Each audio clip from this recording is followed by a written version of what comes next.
In today's video, I'm going to teach you how to fix Supabase Auth errors. Troubleshooting Guide 2026. Start by opening your browser and going to supabase.com. This is where we'll verify the key settings that most commonly cause authentication issues. Once the site loads, log into your account. Use your usual sign-in method and proceed to the dashboard. On the dashboard, you'll see your organizations. Choose the organization that contains the app you're working on. This helps us make sure we're checking the right configuration for your existing project.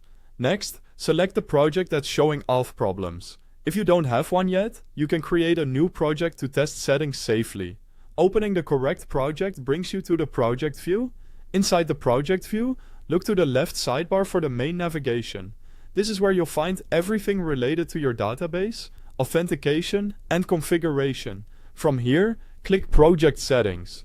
We'll use this area to confirm the values your app relies on. In Project Settings, open the API section and check your project URL and the available keys.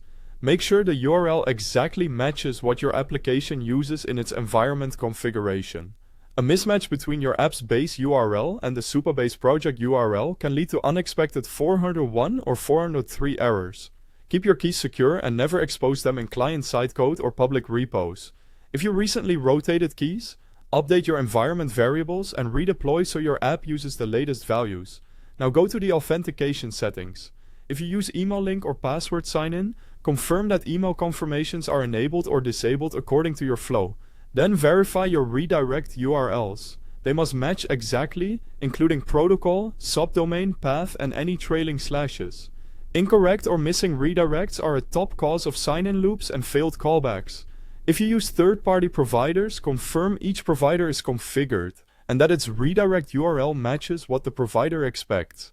If users can sign in but still can't read or write data, review row-level security policies under Database and Policies.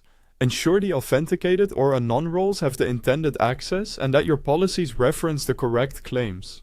A successful login with blocked data access usually points to RLS. Finally, inspect your network logs in your browser's developer tools to see request statuses and payloads.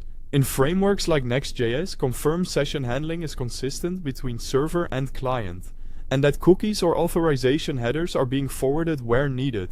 For deeper guidance and edge cases, visit the official Supabase documentation at supabase.com docs guides of troubleshooting. Guides, auth,